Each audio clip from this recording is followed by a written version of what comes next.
Well, good evening and welcome to this edition of the Island Stat Sports Show. I'm your host, Earl Baston. Joining me is co-host Jason Juggling Day Ford, and we have the stars of Bermuda Day's morning session of events. We have Izzy Dutonaut, who won the Bermuda Day Half Marathon female race. We have Dominique Mayo, who won the Sinclair Patrick Memorial male race.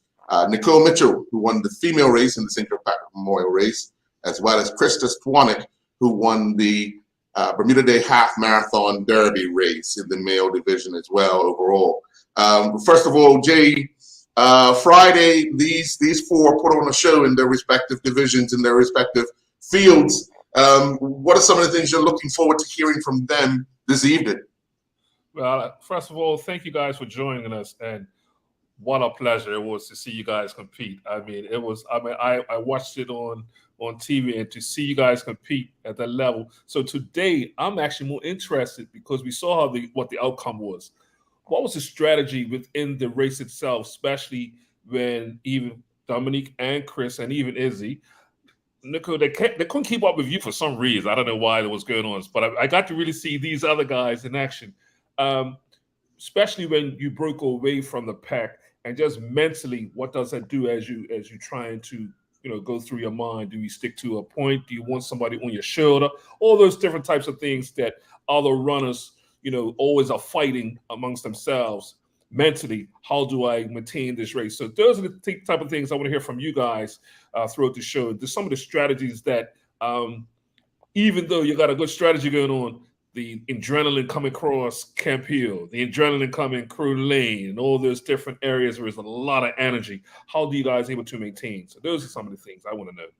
Sure. Well, you know what? Let's start with Nicole, because the cycle race was prior to the road race. So Nicole, in that race, how did you plan out prior to the race, and then how did things materialize during the race that you strategized in order to go across the line as the first female? Yeah, so it was a little bit interesting. I think my strategy kind of changed right on the start line. I fully expected Caitlin to be there, and that would have really made the race a very different dynamic, given that she's been training kind of full time and racing out in California, preparing for Commonwealth Games. So on the start line, the whole strategy kind of shifted and changed to more of one where I was then kind of I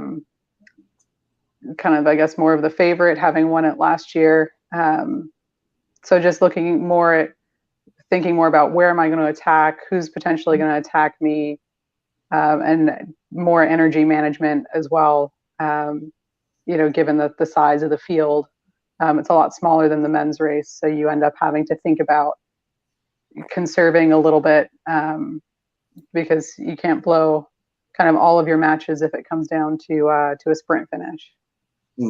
Now, throughout the race, I know the field of women in cycling has improved dramatically over the last few years. We've seen the numbers increase, and we've seen the competition level increase as well. So where did you feel as if, now's the time I need to make a move to give myself some comfort, although it's not always comfortable, but give myself that gap to try and make it to the finish line?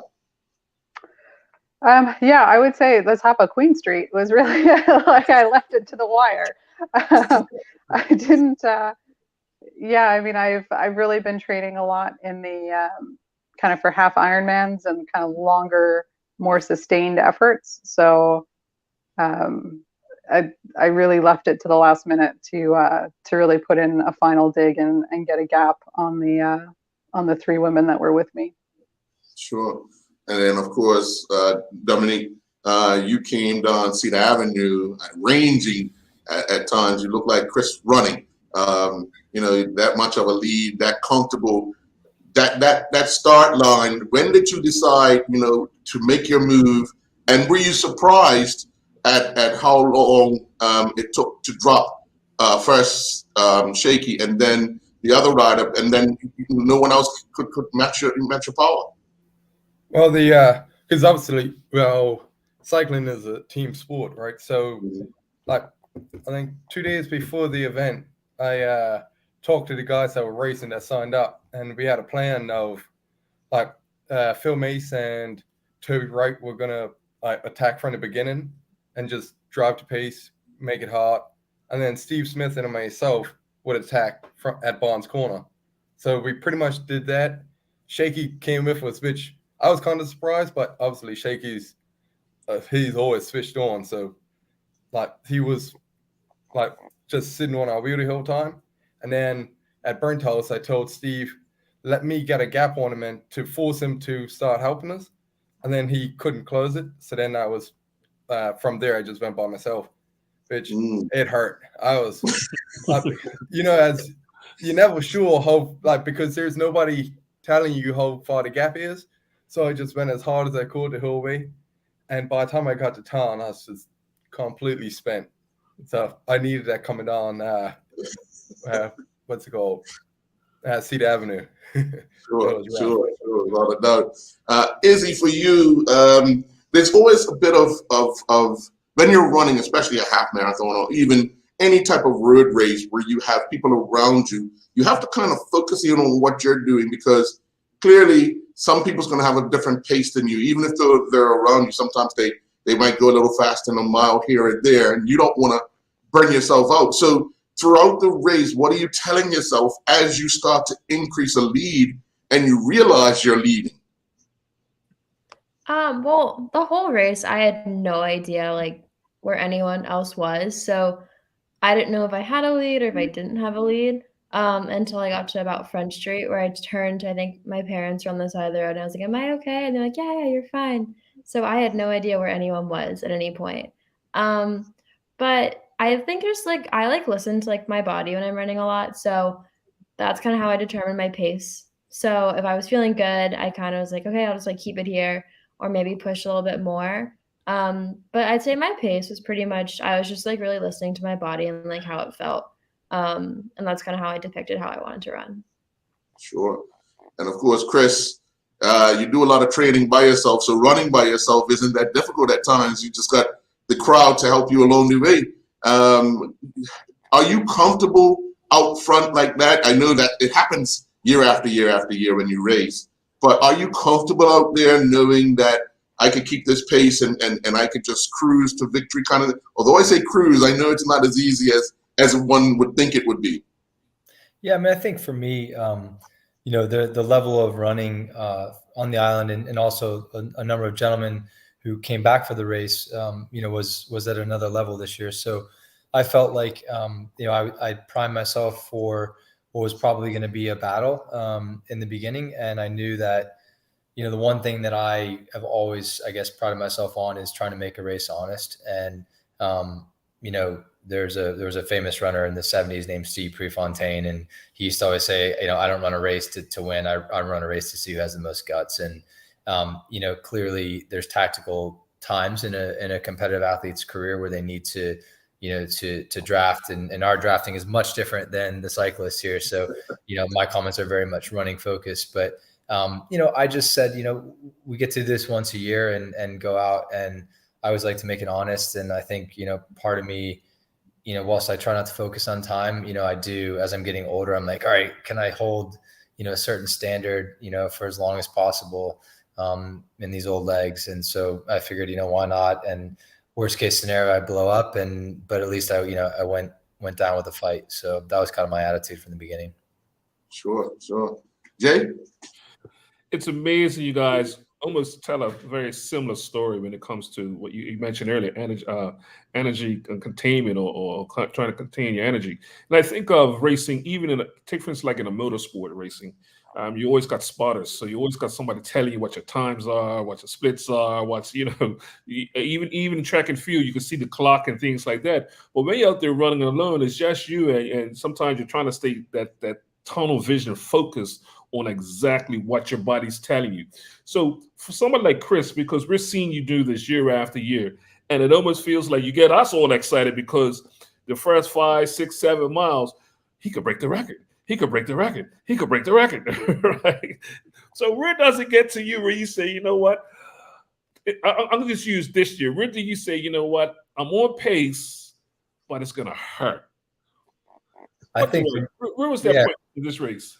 For me this year, I made it up over Burnhouse Hill, which is just past halfway, and I didn't actually realize I was running as fast as I was, which sounds kind of crazy because I should know my pacing quite well, but I did hear back they're saying I was on record pace halfway, which I had no business doing in hindsight because my training was not indicative of that, but.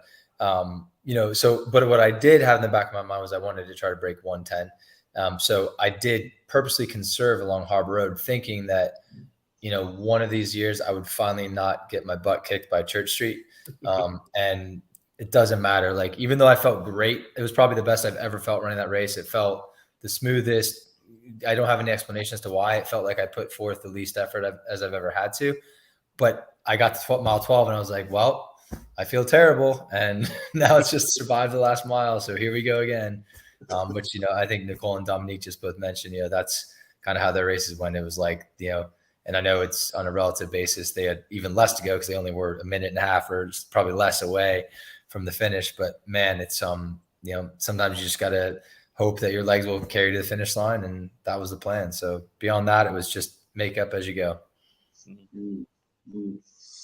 Izzy, was that the first time you've completed that race?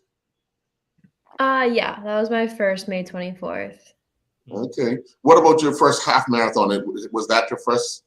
No, I did Hanover Re last fall. So I've done one before, but I definitely didn't race that one. It was kind of more just like training run. That's what I treated it as.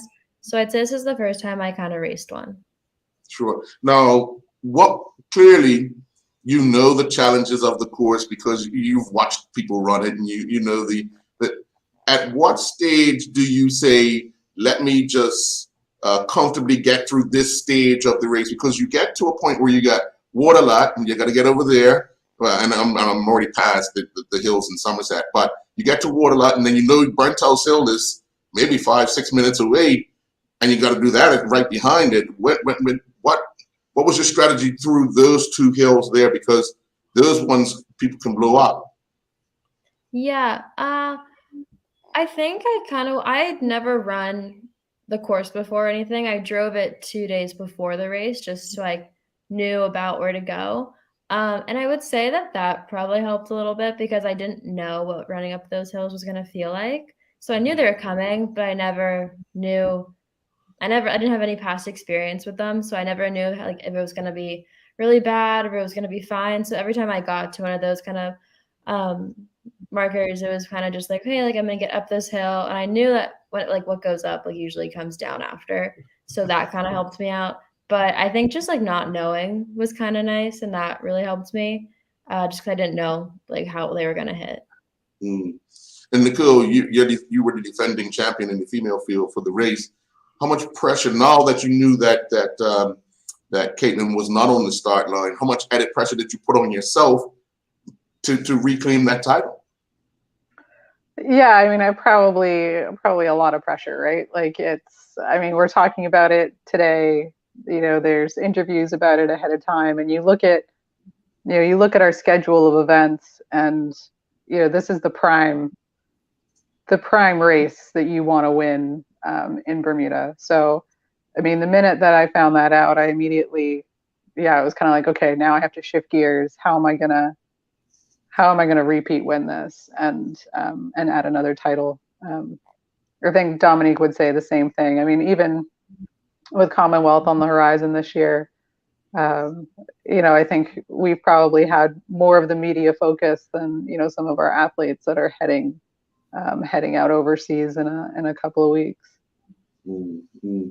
And Dom, of course, you wanted to show what the Earl Mare could do, because although there's a lot of people riding that are probably older than you, but you've been riding for so long now, you're considered the Earl Mare in the sport. but you wanted to show these young people who's still in charge. Is that correct? Well, yeah. Luckily, most of the young guys that are overseas racing didn't come back, so Right. that made it a different race from last year.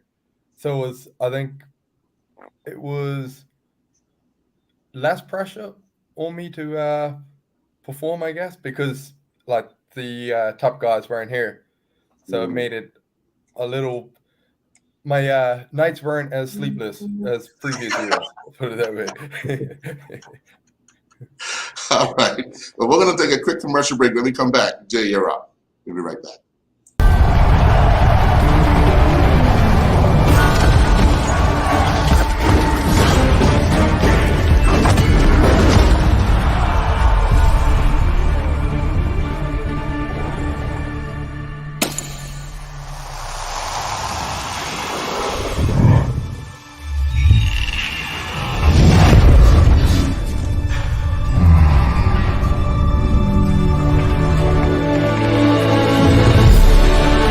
Just putting down the weapons. You seeing this?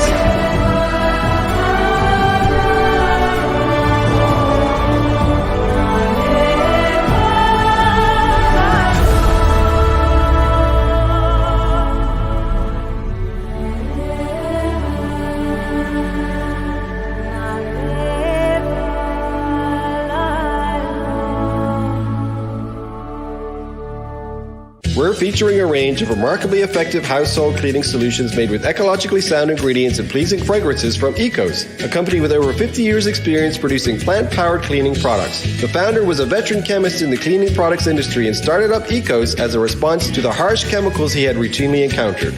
Try Ecos Non-Abrasive Cream Cleanser, Vinegar Window Cleaner, and in spray bottles, Orange Plus and Parsley Plus cleaners, shower and floor cleaners, furniture polish, and stain and odor remover. Lindo's, why go anyplace else?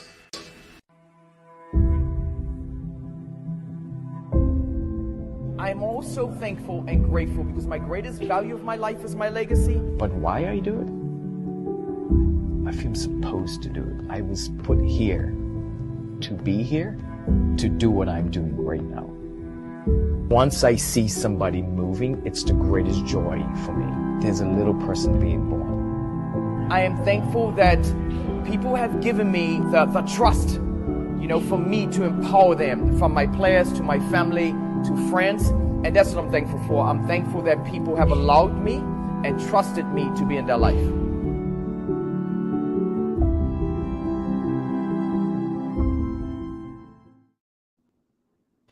Welcome back. Jay? All right, Earl, I'm gonna see if I can break everybody out of the racing mode. Okay, let's get away from the racing mode for a minute. We all know how much these two events mean so much for us on Bermuda Day. It means for the country. In the last couple of years, we've been challenged, obviously, with COVID. This year, question for each one of you guys, or all of you guys, actually, what was it like to hear the crowds, see the smiles along the route, and any particular point on the route where did it stand out for each one of you guys? Well, I could answer for Nicole and Dominique. They ain't looking at the crowd, mate. Yeah, done a sprint, but they could ask. But they would have to feel the energy coming from somewhere. Nicole, you wanna go first, Nicole? Yeah, sure. So I grew up just off of Whale Bay Road in the West End, and so for me, coming from the West is probably my favorite of the two directions because there's a nice little group right at Whale Bay that are cheering for me, and I can always hear them as I go past. And then I actually live on Burnt House Hill, which is like prime cheering. Like, it's great. You're like halfway up the hill, and everybody is cheering me on to get over the top. So I probably have a little bit of an advantage. Just that like extra surge of energy, coming from family and friends. So those are probably my two favorite spots coming from the West. Sure. Dominique? My favorite spot, well, the most of my family were down by the finish line, actually, right next to MSA. So as I was coming down there, I could see him and I heard him. I saw my grandpa on the other side of the street. So it was pretty cool coming through there. But I mean, as soon as you get into like Crow Lane, from there on, it's just amazing, you know? And it's just, you just have to keep going, watch out for tents and everything, but just stay in the middle of the road. Because you do have people that are excited that jump out in the road. Izzy, what about you? I'd say Barnes Corner was pretty, like, they had like drums, it was just so crowded with people. So I'd say, and that was kind of like the first little bit that was like that many people and like that much noise on your way down. So I'd say that was my favorite part. Chris? I had three. So Barnes Corner for me was, and that's the kind of hair on the back of your neck stand-up moment for me in the race, because you're a couple miles in, the body's going, still a long way from home, clearly, but huge crowd. I mean, I have no idea how many people were there, but it felt like it went on forever, the wall of noise, which was, for us as runners, at least, I think, like, I actually accelerated and I was like, whoa, okay, like, yo, this is where you make really silly decisions, because I know you're excited. Crow Lane for sure is always a favorite, right? Because you're kind of sensing the finish line, but but still, like, also a lot, the race can change, and we've seen that in years past where you're still long from home. And then Jim Butterfield, who you guys all know well, had kindly taken some of my family members by boat, so they were actually tracking us along the course. So there's a few moments where I didn't know where and when, but I kept hearing like honk honk, go dad, and look at my son's waving. So those are kind of little moments, and they were just kind of flashes, but that's what makes this race so incredible, right? I mean, the scenery, the fact that you got people on boats and people kind of popping out of houses and having parties, and obviously people who are on the side of the road, with barbecues and stuff. So it's hard to describe to friends and family, off island, how unique it is, but there's so many moments, but those are kind of three highlights. Yeah, it was funny, Jay, because I have a kind of funny story where a friend of mine told me that it was a gentleman who had friends in Bermuda who told him about the race. He came and he finished 81st, but the way he was talking was almost like he won the race. He said, "I cannot believe that people's on the side of the road, they're calling out your number and they're calling out your name, and they're just." He couldn't believe it. He talked about it the next day and the next day and the next day. And he just, I finished the race and people were congratulating me like they know me for a long time. So that in itself is unique. I know there are marathons around the world that get a lot of hype and media claim and so forth. But the uniqueness of the Bermuda Day half marathon, where you have the crowd almost like the Tour de France, Dominique and Nicole, where the crowd comes in on you at times. And Nicole, you would have felt that going up Brent House Hill, because even Chris and Izzy, when you're running up the hill, people tend to either run beside you or close right into, to close that gap, which kind of sometimes, and Chris, you already said it when you was at Barnes Corner, that crowd could burn you up if you get caught up in the excitement of it all. Yeah, so you have to keep it within yourself. So Izzy, what would have been your strategy per mile? What were you looking at running per mile as the race got started? What was the plan? So my plan, I didn't really have a plan, to be honest. My plan was kind of just to go out and have a good first May 24th, because it is such a special race. So I just wanted to really enjoy my first time doing it. My plan really was to start out pretty easy, and that was supposed to be 6:50 at the fastest. And my first mile was was a lot faster than 6:50. So I kind of just decided I was kind of I felt fine, and I didn't know if I was gonna blow up or if I was gonna be fine to jet the whole way. But I kind of just listened to how I felt and just kind of went along and did that, and just. I guess my plan was really just to enjoy it and have fun with it. And I think that's kind of just what I did. So I just kind of went with the pace I was going and kind of just held that. And that was kind of my plan. There wasn't really a straight plan going into it at all. Mm-hmm. And Chris, for you, what would have been that plan per mile that you wanted to run? You already said that you going over Brent House, you were on pace for the record, but that wasn't the initial plan, was it? No, I mean, I think honestly, it was, I knew, like I said, I mean, and I think I've said this with running, especially, right? I mean, to use like the basketball analogy, an NBA basketball player averages, 28 points a game all season, but every once in a while they just go off for 70 or 60 and have these big nights, right? And they're the epic kind of career nights. And I think with the science behind what we do, right, I knew I was capable of running, X pace, which was around that sort of 5:10 to 5:15 per mile with some, the hills, obviously I'm slowing down a bit. My training was indicative of that. So I didn't try to do anything too heroic, but again, with that, got back to my earlier commentary, just wanted to make it an honest race. That's why I went out kind of at that pace. And yeah, it worked this time around. And obviously next year, if I'm in good enough shape, I fully plan on a lot of people going with me. So. Okay. 5:10, 5:15. Dominique, you're on your bike. You can do bike. Oh yeah, that's the only way I could keep up with him. But I mean, for us, like, you can't really go off of a set pace, because then you just get people sitting on your wheel and you get out sprinted at the end. But for us, you have to pick your time when to go hard, and you just like I picked right before Barnes Corner because it's a gradual uphill, but most people are normally looking at the big hills for the moves to go. So that's why I told these guys, like, let's go there, because some guys will be just preparing mentally for Waterloo or Burnt House. And then if I go there, you get like 1 second of hesitation and you got the gap. And then you just drive it as hard as you can until you sort of break the elastic. Sure. I wanted, because you made mention of you having a conversation with Steve to drop Shaky off you guys' wheel. If Steve would have said, let me go, what would have been the strategy? Let him go? Yeah, I'd let him go, and then I would have attacked Shaky. Okay.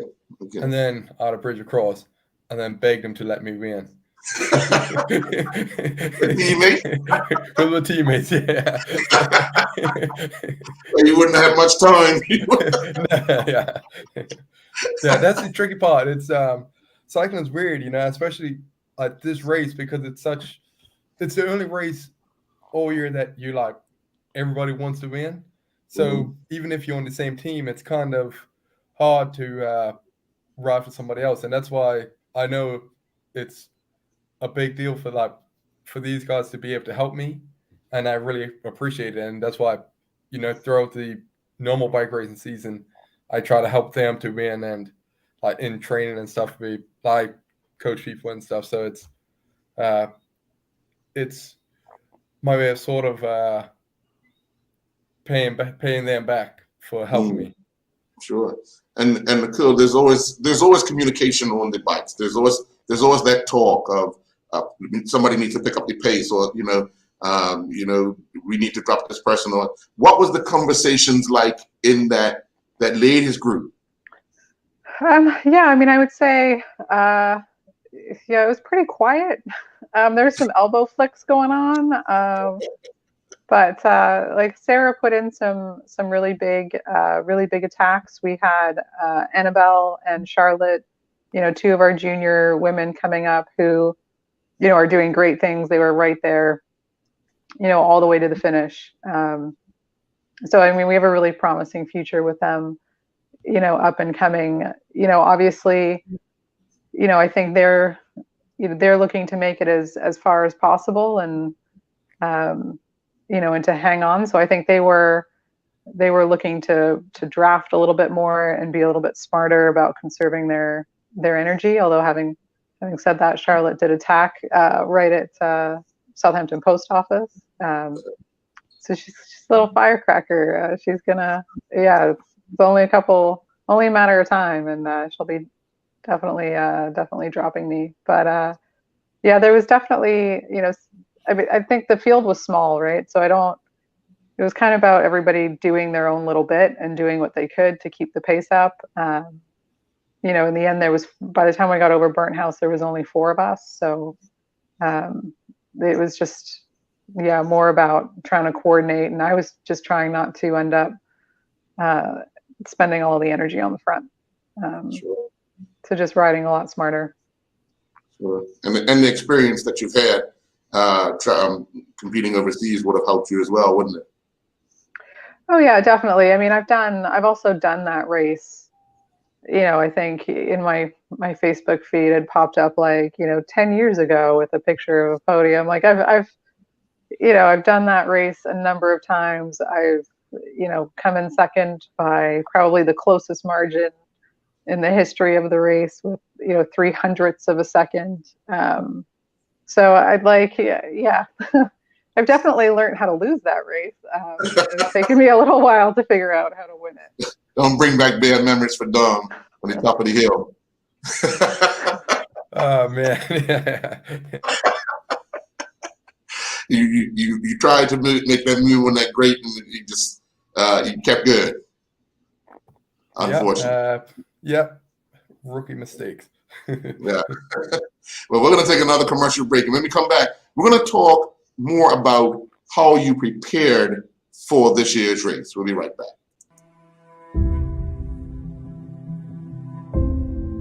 I'm also thankful and grateful because my greatest value of my life is my legacy. But why I do it?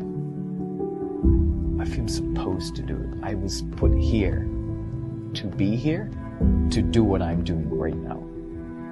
Once I see somebody moving, it's the greatest joy for me. There's a little person being born. I am thankful that people have given me the trust, for me to empower them, from my players to my family to friends. And that's what I'm thankful for. I'm thankful that people have allowed me and trusted me to be in their life.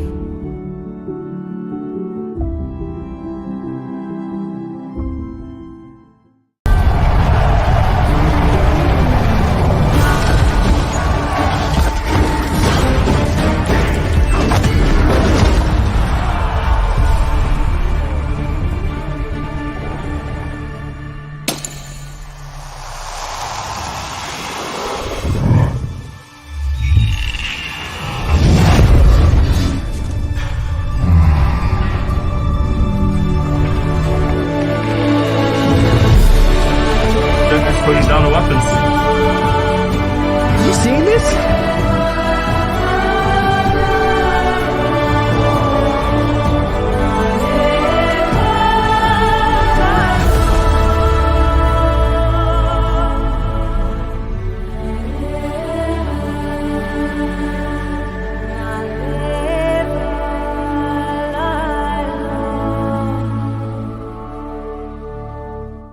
Back in 1995, a pair of entrepreneurs working in their garage with essential oils began to realize the potential of organically produced body care products. Now, in a 56,000 square foot facility, EO products are shipping to millions worldwide, an inspiration to aspiring family businesses to be sure. EO products were the first in their field to follow the quality and safety guidelines established for organic foods in their production of high-end organic body care products. This month we're featuring EO Lemon Coconut Lotion. Lindo's. Why go anyplace else? Welcome back, Jay. All right, guys. So preparation. I always love to know about the nutrition and the dieting process or the eating process before races. What was each of you guys' meal, the dinner the night before, and the breakfast the morning of? We can start with Izzy. For breakfast? Dinner and breakfast. Oh, dinner and breakfast. Honestly, the night before is kind of whatever we're having, so we didn't have anything that exciting the night before. I can't even remember. But the morning of, I usually just have like peanut butter toast with some raspberries. That's kind of my go-to before like a workout or before a race or anything like that. Get your peanut butter, Jay. Yeah, I thought it's back there. What about you, Nicole? Yeah, so I think the night before was like a brown rice, chicken with some small bit of broccoli, like just keeping it simple, easy to digest, trying to eat it fairly early so that, you give your body enough time to digest it before you go to bed. Yeah, nothing too nothing new or special. And morning of, yeah, 2 pieces of toast, one with peanut butter and one with jam, although separate. We do not put them together. We eat them separately. But yeah, that's my go-to. Chris? Night before was salmon on the grill, brown rice and a nice salad. And I do have a really, really bad sweet tooth, so it included like 3 chocolate chip cookies and a little small bowl of ice cream. But that's kind of a nightly occurrence for me, so I try not to. Just so I got a race the next day, I try not to mix it up. And then morning, I'm with Izzy, all about that peanut butter toast. And then I do have kind of my routine. Almost the first 10 steps a day, I have an espresso, so I'm a big caffeine guy. I wasn't for a long time, but getting older, having kids, being sleepless nights, I guess you learn to adjust. So I normally have a cup of coffee in the morning as well. And that's, again, nothing special for race day necessarily, Jay, but just kind of keep with the routine of what is kind of part of the daily regimen. No. For dinner, I think I had a DNC jerk chicken wrap. And I didn't feel like cooking anything. So, and then in the morning, I had just 2 packets of instant oatmeal, something quick, because I have to get from Neptune Hill to Somerset by they wanted us there by 7:30. So, and I didn't feel like waking up really early to eat something major, so I just ate some oatmeal and it digests pretty quick. So that was it. And then a double espresso caffeine gel right before they start.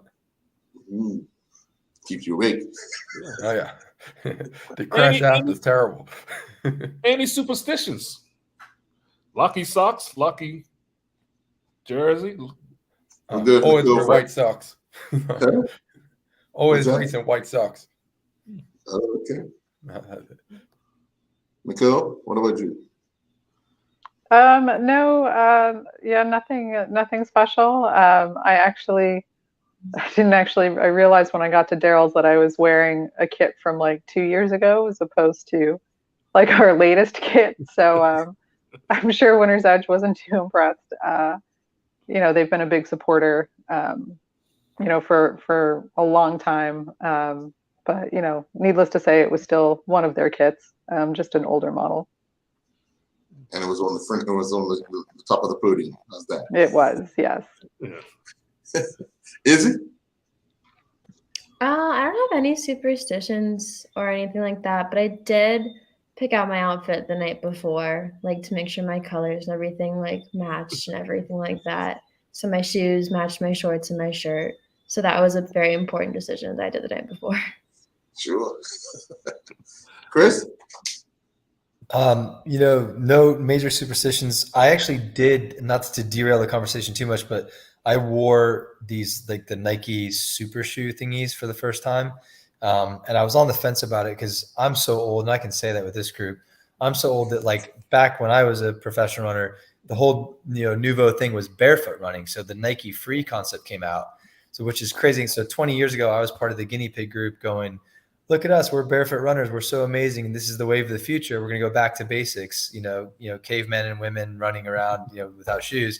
And now there's these crazy over-engineered shoes that are setting all sorts of world records, right? So that was the big debate for me the night before was a slight kit change, and so I ran in them for the first time, and they speak for themselves. They held together. I felt like almost like you used to talk about superstition, but almost more of a switch that goes on. I knew it was race day because I had a speedier set of shoes on than anything I would ever train in. Formula One treads, Jay. Yeah, I've noticed these super soils, they call them now, right? I'm like, really good with these things, right? What next? I can't get over the Kanye West shoes, so this is the racing side of it. I just where these soils are coming from. So, guys, it's very interesting because, and I mentioned to Earl, I met up with Earl later on that day. I had a friend of mine, a former runner of this particular race who ran actually 20 consecutive May 24th races, who stays in Barbados, Sylvester Jean-Pierre. and he gave me he hit me up on WhatsApp, wished me obviously happy Bermuda Day, and we got into conversation. And I told Earl, he sent me a picture of his race number when his first race, which was in 1992. He has kept that in his wallet for 30 years of his first race number of this particular race. So my question was, what you guys would take out of this year's race? Because obviously he's kept his number for 30 years. After a race like we had last week, what have you guys taken from it? What would be a cherished moment for you guys? We'll start with Dominique. Well, this year, I mean, nothing materialistic, but I extended my record to 5 wins, so that's the thing that I'm taking away from it, and it's probably the last, but we'll see. Okay, Chris. Yeah, for me, I guess I started doing this in 2008. So unlike Sylvester, so tell him I said what's up. I miss that guy. I've not done consecutive anything. I've been a hot mess through a couple of years with injuries and whatnot. But I have been fortunate to every time I've run, I've been able to win. But I think the last 2 years I've had more fun, and maybe that comes with age. And it's I'm going to put Izzy actually is at the same university as me, and I kind of threw out this at the awards ceremony last night. But we were finished and we started talking, and she goes, "Yeah, you graduated the year that I was born." And I was like, "Oh, thanks, Gabby. We appreciate. Thanks for just to like it a little deeper." But in all seriousness, for the young athletes, right? I mean, there's like almost like an ignorance to the first time I ran this race, right? I didn't really know what it was about, and I could just go out and do the best I could and have fun. And then became like the pressure-packed years where I wanted to perform because I felt like I wanted to live up to the expectations that, maybe I thought other people had of me, but I think ultimately it really was my own expectations. So anyhow, fast forward to, some missed years and whatnot and COVID and everything. But the last years, I'm just having fun. So what I take away from it is the joy and, having the streets lined again and be able to have everybody come out and do their thing. And, these 3 incredible athletes on the call with me, getting to showcase their abilities in front of a great set of people. So. Is it? I think I just took away that like racing is fun. It's not all about having pressure on you and stuff. Like this race I went in completely no expectations. No one really knew I was doing it. No one knew anything. So I think just going in with a blank mind and just going and having fun running, that was kind of my takeaway from this race, that it's just honestly a really fun race to do. And I think everyone should give it a go in a relay or something like that. Cause it's just so fun, running around all the crowds the whole way and everything. Sure. And Nicole? Sure. I mean, I think everybody summed it up, pretty well. Like Dominique, I've extended, that was my 4th win. So always looking to extend the number of wins that I have in this race. It's so nice to be able to race, in front of a home crowd. And now I've got, nephews that come out, to watch, and they're, they just have Strider bikes and they probably won't remember it, but it's still exciting to have them on the sidelines. I do think having done this race for a number of years,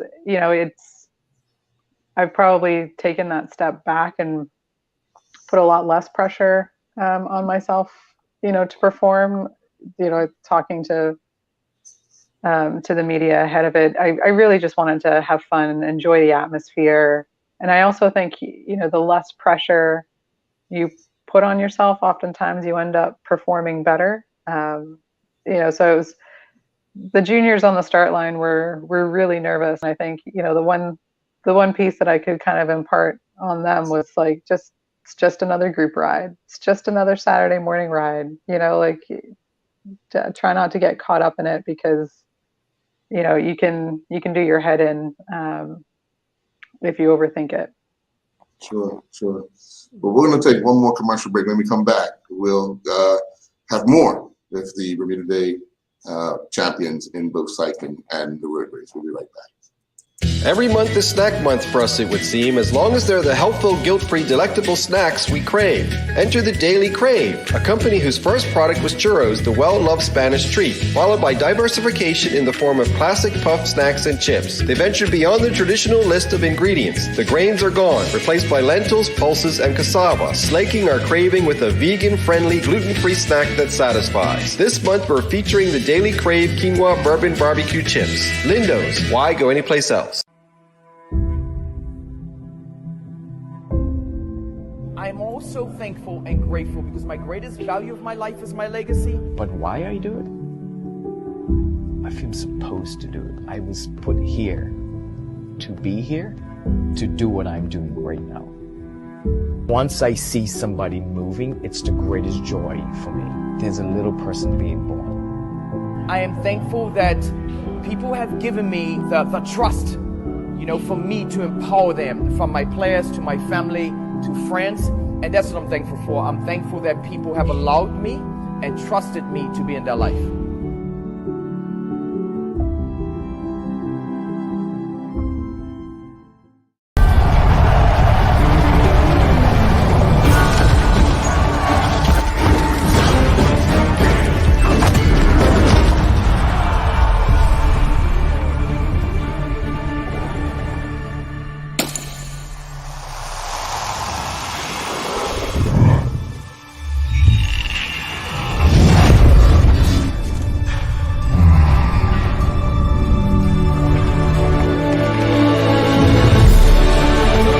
Putting down the weapons. You seeing this?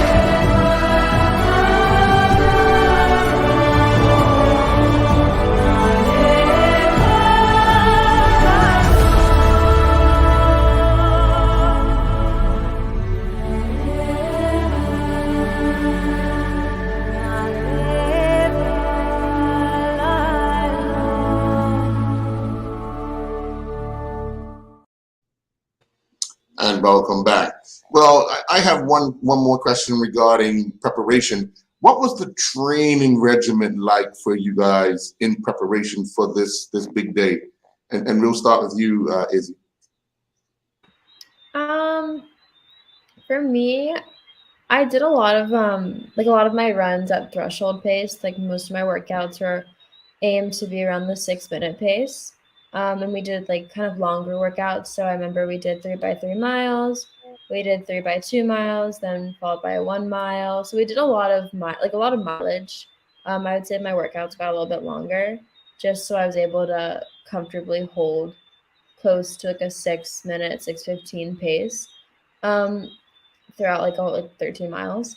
So that was a little bit of a change. And then leading up to the race, mileage kind of decreased and just kind of did some easy runs. And I think that also helped a lot because I remember my coach said that being like 1% overtrained is worse than being 80% trained. So leading up to it, we definitely in 2 weeks before just backed off a bit just to avoid that overtraining from happening.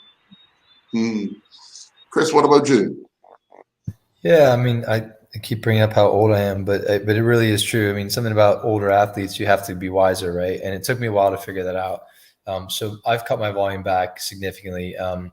I feel like things happen in life for a reason. I got to give a shout out to Dage because he and I linked up last year. I know we've talked about that, Earl, and he brought so much passion to kind of reinvigorate my passion for the sport. But I also learned a lot from him, and we found a nice sweet spot where I was able to decrease my mileage from the kind of crazy marathoning days. Can't keep up with him on the speed. We all know that, but we found a great rhythm together. So I took that training because he's obviously stayed on the lower distances, for Calm Games upcoming. But I took that philosophy into my training this year and just almost trained like a 5K, 10K runner. So I was doing lower volume and but higher quality, right? I think as you get older, you can't waste your time out there.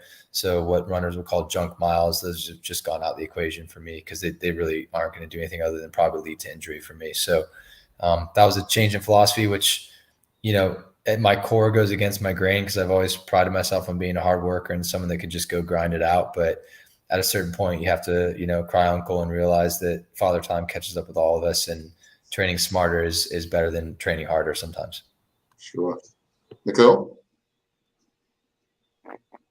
Yeah, so I actually fly out tomorrow. I'm racing a 70.3 half Ironman. So my training heading into this was probably a little bit unconventional. There was a lot more swimming, a lot more running. So I didn't, I think my biggest concern heading into it was just, how was I going to respond to, some of the really hard attacks, because it's just not been, kind of part of my training and prep heading into it. So I would say the volume has been really high. Training across 3 sports is, probably a bit different than my cycling days. But yeah, probably a little bit more well-rounded heading into the race. Sure. Dominique? Yeah, I mean, mine was just pretty much all high intensity stuff, like Chris said. I just don't have, well, I probably have the time, but I don't put in that much time anymore. So now when I do ride, I just go out and ride as hard as I could at in specific intervals, and that's about it. Pretty much just the high quality, high intensity efforts, and it worked out. So we'll see about next year. Jay? So, guys, normally 8 o'clock on that morning, I'm now setting up outside of BPSU, and I'm sweating bullets because humidity or whatever. The weather was a little bit different this year. Can you tell me how did you guys enjoy the weather this year? We'll start with you, Mathilde. Yeah, I mean, I think winds were kind of like northeasterly a little bit. So, I mean, I think humidity was lower, which was definitely appreciated, but it also meant that there was just kind of like that little bit of a headwind, kind of the whole way that you kind of really felt when you hit Harbor Road. And I think normally when we're coming from the west, we're thinking like southwesterly winds. We're going to have a little bit of a tailwind. We're going to have a little bit of a push to make it a little bit easier. But, all in all, it was, you couldn't ask for better weather. Like, I think from a cycling perspective, you're just, really hoping that there's no rain. Just on some of the corners with the size of the pack and the nerves, it can be a recipe for disaster if there's rain. So, all in all, pretty happy with the weather. What about you, Dominique? Yeah, I mean, I looked at the forecast about a week out, and it was supposed to be a tailwind, and I was like, oh, perfect. I knew exactly what I was going to do, where I was going to attack, and it was going to be a comfortable ride along Harbor Road. But 2 days before, the wind direction changed. But for cycling, we start earlier than the runners, and because the race is so short, the heat doesn't affect us pretty much at all. But the wind was pretty rough on Harbor Road. The whole way down, I was just telling myself, all right, 5 more minutes to Crow Lane, just till you turn. Well, because once you turn on to East Broadway, it's a tailwind, right? So you do like half the effort going the same speed. So it's just convince myself that Crow Lane is just around the corner. You just keep going, just keep going. And in the end, it worked out fine. So it was right. For the rest of the day, for the parade, it was amazing. I had fun. Izzy, for your first time? Yeah, everyone keeps talking about how lucky I was that the weather was how it was. Like I said, like the Sunday after, like the Sunday of that weekend was so hot. There was like not a breeze. So I was happy with the weather. I appreciated it. And Chris? Yeah, absolutely. I mean, I think for runners, headwind equals, slightly slowed down times, but it wasn't a ferocious wind. So, it actually was a slightly cooling situation for us. which is much appreciated. Once records go out the window, then it's all about the most comfortable conditions to get to the finish line. So was grateful that the weather gods were good to us this year. Sure. I want Dominique, Chris, and Nicole to reflect on one thing, because as Izzy has explained, this is her first time running this particular race. So can you recall the first time you entered your particular race and what went through your mind? We'll start with you, Dominique. Oh, I mean, I couldn't sleep the whole week leading up to it. Like, that was my first year cycling, so I was always like online looking at like Island Stats results, looking at past winners, and I've always especially when I was younger, I always thought I was better than I was. So I was looking at like the previous, like the youngest winner ever, and I'm like, I'm gonna get that. And then I had no business thinking I could, but during the I remember being on the start line and just like almost hyperventilating, but like we like started, and I got through. I made it over Burnt House Hill. I was slightly off the back of the group, and I fought back on. I got onto the back, and I was convinced I made it down with the front group. And then I looked at the results that evening, and I came like 25th. I was like, no way. I was like, they had to get this wrong. It was like 14 people up the road, like ahead of us, that like destroyed me. But it was fun. And then the next year, I broke my bike in half. So. But. What about you, Nicole? You remember that first one? Yeah, so I mean, I guess it was a little bit different in my first one. At that time, the women didn't actually have a separate start. When I first started racing Sinclair Packwood, it was one start, one mass start, and we raced with the men. So I think for me, it was really about like super nervous. Very, very big pack, kind of bigger than you're kind of used to riding in locally. And I think for me, it was just trying to think about like whose wheel am I, like what wheels do I actually want to follow, and being kind of in the right place ahead of the climbs. The men in the peloton can really just kind of punch out power numbers way higher than women can. It's just biological. So there's an aspect when racing with men that I would have to think about positioning ahead of a hill, so that if I can't put out the same power or maintain position, that I'm still hanging on to the back by the time we get to the top of Burnt House, for instance. So I think that was the main kind of what was going through my mind leading up to it. There's a lot of press ahead of it, and I think just nerves running high the whole time. Chris? Yeah, I mean, for me, it was a bit of a blur, but I did have the good fortune in my former life to compete, around the world in some large races for track and field. But, I always knew that there was a passion for the sport here. But, coming in back in 2008, I didn't know what this day really was, right? So again, it was, I think it just blew me away. So I was almost like a deer in headlights running the whole time. And, whilst I was able to get the victory that first time out, I was like sort of stunned the whole way. So I don't know if Izzy feels that way, because maybe you can kick it back to her, but that's kind of how I was. I was like, whoa, like all these people are cheering for me. This is crazy. Like cross country runners and track runners in America aren't this cool. Like this is like, what's going on? Like I'm not understanding this. So just to bring it back to the first part of the equation, the questions here, it's just such a special day for the island. So for me, nothing but great memories. So sure.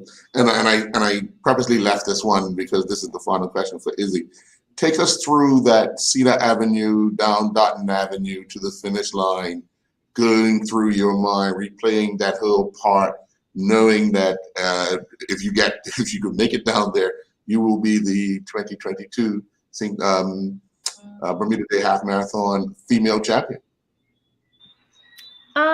Yeah, so I mean, going down Dutton Avenue, I was excited to finish. Honestly, I was kind of ready to stop running.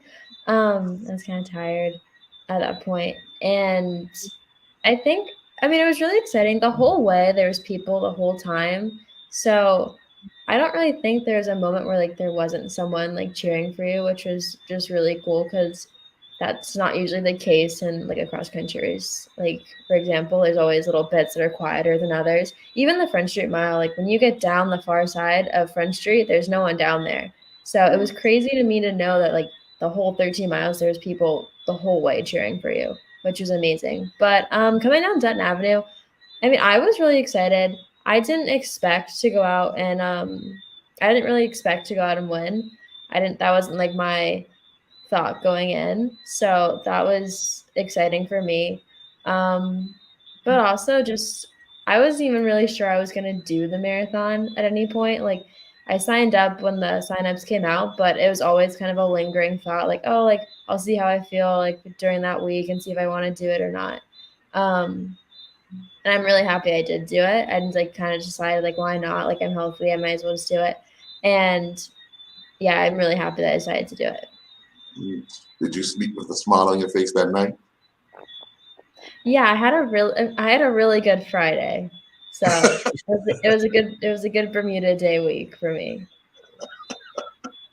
All right. Well, I want to thank all four of you for joining us this evening and just reminiscing about Friday, because Bermuda Day is such a special day for everyone who takes part in the day in the morning or in the afternoon. I think the afternoon just highlights the day of our culture and so forth. But for the people to be out as early as the night before, camping out, waiting for you guys to come cycling by or come running by, I think that only adds to the flavor of the day. So again, congratulations on your performances for this year, and we look forward to you guys defending your titles next year.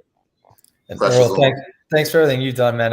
We were talking about before the show. You were at my kids' running races, swimming, baseball. Like I turn around to every sports event and you're there. So I don't know how you do it, man. But thank you for keeping the island informed with everything going on. You're awesome. Thank you very much. I appreciate that.